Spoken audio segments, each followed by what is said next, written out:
सिमाना हाम्रो अहिले जस्तो छ त्यस्तै नै राम्रो सिधा पर्दा बिग्रिन्छ कुरो सिधा पर्दा बिग्रिन्छ कुरो कसको आउँछ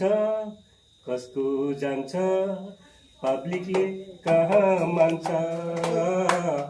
पब्लिकले कहाँ मान्छ यो हाम्रो गाउँ अति राम्रो मालिनी मन्दिर छेउमा हाम्रो मजामा बग्छ घाग्रा खोला भगवान इथे होला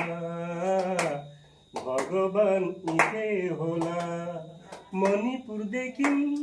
लखिमपुरसम्म बसोबास गर्ने सिमाना छेउछाउमा सबै भेला हुनु ठाउँ ठाउँमा सबै भेला हुनु ठाउँ ठाउँमा कसो गर्दा कसो होला सरसल्लाह मिलाउन सरसल्लाह मिलाउन यो हाम्रो गाउँ अति राम्रो मालिनी मन्दिर छेउमा हाम्रो मजामा बग्छ घाग्रा खोला भगवान इथे होला भगवान इथे